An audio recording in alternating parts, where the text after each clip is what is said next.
سیاہ لباس کی کیا قباحت ہے اور کیا انگوٹھی میں نگینہ پتھر پہننا جائز ہے؟ دیکھیں جی، اور اس پر اعتقاد کرنا، یہ دو سوال ہیں۔ یہ ہے، ایک تو نبی علیہ السلام صلی اللہ علیہ وسلم سے ہم نے پڑھا ہے کہ آپ عقیق کی انگوٹھی پہنتے تھے، پھر وہ گر گئی تو پھر آپ نے پہنی نہیں۔ یہ ایز اے زینت، اس کو ایک زینت سمجھ کے تو پہنا جا سکتا ہے۔ اس پر اگر یہ اعتقاد رکھا جائے کہ اس کے پہننے سے میں مالدار ہو جاؤں گا، تو نگینے بیچنے والے سارے زیادہ تر نالیاں دے کنڈے بیٹھے ہوتے ہیں، ہے نا، اسٹیشنوں پر، یہ سارے بازاروں میں بیٹھے ہوتے ہیں۔ فروزے کے بارے میں شیعہ حضرات نے اتنا پروپیگنڈا کیا ہوا ہے کہ فروزہ پہننے سے جادو نہیں ہوتا، فروزہ پہننے سے ایکسیڈنٹ نہیں ہوتا۔ آپ کو پتہ فروزے کی اصل حیثیت کیا ہے؟ وہ فروزے کو اتنی تقویت کیوں دیتے ہیں؟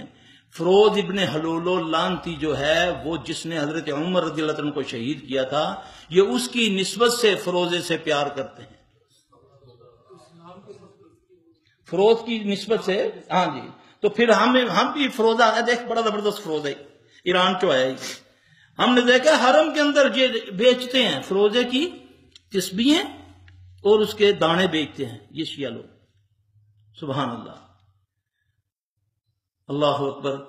دوسری یہ کہ کالا لباس پہننا چاہیے کہ نہیں۔ میں تو کہتا ہوں، دیکھو اللہ کے نبی صلی اللہ علیہ وسلم، اللہ فرماتے ہیں، نبی تیرا بار بار اوپر دیکھنا، ہم نے تیرا قبلہ درست کر دیا۔ ٹھیک ہے، اللہ کے نبی صلی اللہ علیہ وسلم کو پتا چلا کہ محرم کا 10ویں محرم کا روزہ یہودی رکھتے ہیں، آپ نے فرمایا نہیں، مخالفت کرنی ہے، آئندہ رہا تو پھر 9 کا رکھوں گا۔ ٹھیک ہے نا، عبادت میں بھی آپ پسند نہیں کرتے کسی غیر کی اس طرح۔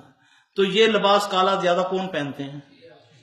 ہاں جی، تو ہمیں کیا ضرورت پڑ؟ نبی صلی اللہ علیہ وسلم کو کون سا رنگ پسند تھا؟ سفید تھا، تو کیوں نہیں پہنتے؟ ہمارے استاد جو ہیں وہ کہتے ہیں جس نے کالا لباس پہنا اس کو دم بھی نہ کیا کرو، کیونکہ جو بھی جنات کا لباس ہے نا، جو بڑے جنات کا لباس ہے، جو آپ نے پاکستان میں ملنگ دیکھے ہیں نا، یہ جو کبار جن ہوتے ہیں نا، بڑے جن، یہ ان کا لباس ہوتا ہے۔ انہوں نے کڑے پہنے ہوتے ہیں، گندے کالا لباس انہوں نے پہنا ہوتا ہے۔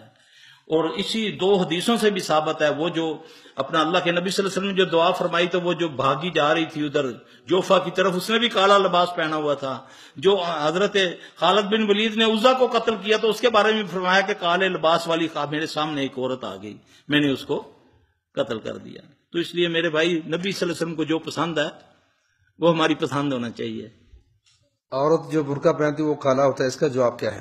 اس کا جواب یہ ہے کہ عورت جو ہے برقع اس لیے پہنتی ہے کالا یا دوسرے رنگ کا بھی، یہ تو ہم نے اپنی طرف سے اس کو بنایا ہوا ہے نا، دوسرے رنگ کی ممانعت نہیں ہے، لیکن یہ ہے کہ وہ وقتی ہوتا ہے، وہ پورا ٹائم نہیں ہوتا، وہ جا کر اتار دیتی ہے اس کو۔ نہیں ہوتا۔ ہاں جی۔